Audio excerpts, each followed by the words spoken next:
Okay, hi everyone. In this video, I want to show you a reading strategy called previewing the text. This reading strategy is helpful for you if you have trouble focusing and engaging with what you're reading. And this reading strategy is basically something all good readers do. And what I mean by good readers are readers that are able to focus and think actively while they are reading something. Doesn't matter what they're reading.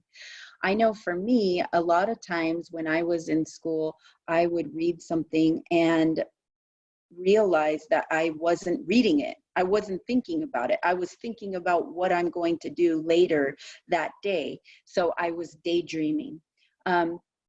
What I want to show you is a reading skill that helps me, okay?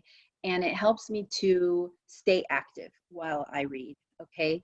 Because staying active while you're reading is really important, because if you're in college, you have a lot of reading to do. You don't want to have to reread. You want the most information to stay in your mind and for you to understand it in your own way as much as possible the first time. There's many reading strategies, many. This is just one, okay? But I think this is a good one to show for the first step of reading something new. It's called previewing the text. So here I have a text, okay, called Hidden Figures. I've never read it before. I don't know about it. I know there's a movie out, but I haven't watched it. So before I read this book, I'm going to preview it, okay? Now, to do that, I'm going to look at the pictures, okay? So I see some pictures of women, okay? And it's a black and white photo. And I see over here this called Hidden Figures. I see some planets, picture like planets, the sun, like the solar system. I see the name of the author, Margot Lee Shetterly. I've never heard of her. If I have not heard of her, I should maybe look up some information about her, because really knowing about the author can help you want to read something more. I never believed that at first, but it really helps to understand where the author comes from. I'm also going to look at the back. So on the back, I get like a summary of the text, right? And I can see if I want to really read it or what it's about. So I'm going to read it. It says, from World War II through NASA's golden age, 4 African-American women confidently and courageously stepped into the National Advisory Committee for Aeronautics, now known as NASA. Their job? To provide the mathematical calculations that would help increase airplane production during wartime and eventually send the United States into space for the very first time. Okay, well, it's about space, so that might be interesting. And I'm kind of interested in space. I'm more interested in this, I'm more interested in the history part because I like history. So it talks about there's going to be some information about World War II, and it focuses on African-American women. And so that's interesting to me. I want to know their story.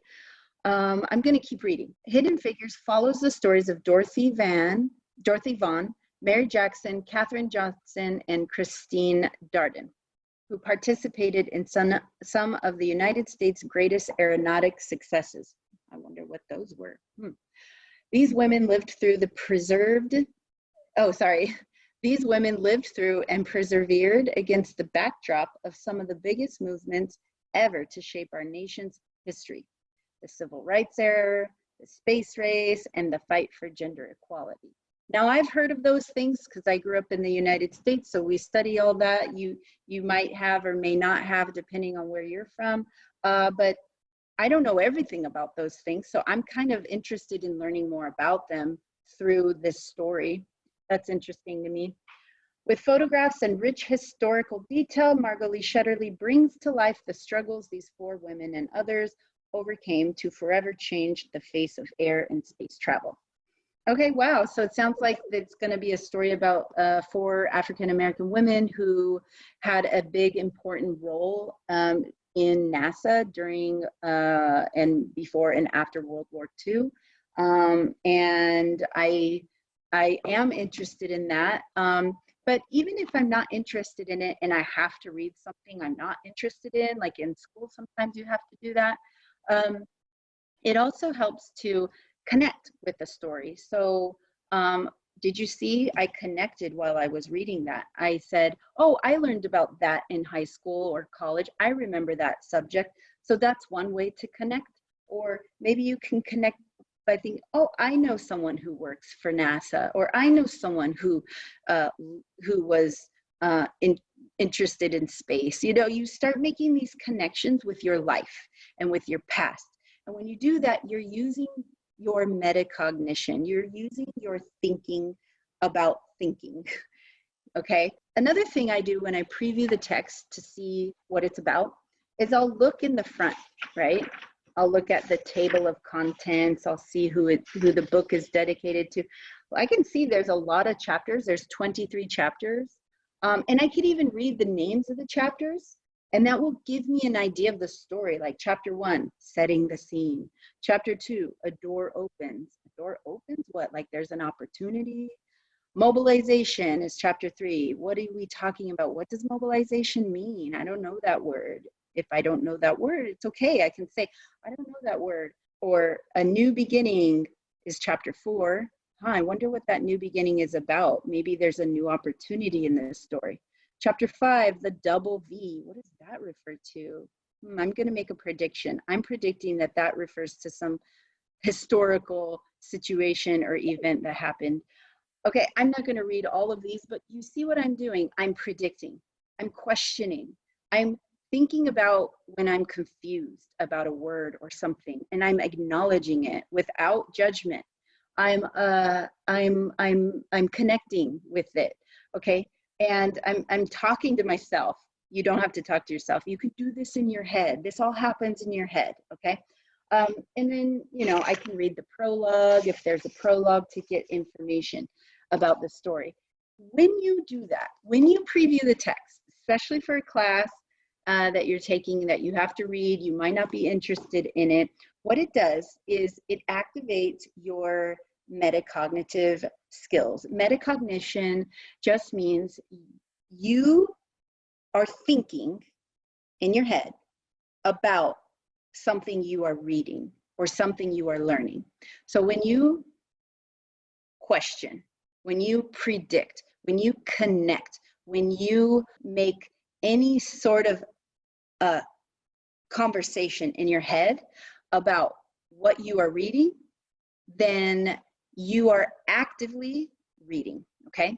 And when you actively read, when you're reading actively, you don't daydream and think about other things. You read, you remember more, and you can focus better. So don't turn the conversation off in your head. Keep the conversation there. Everybody has it.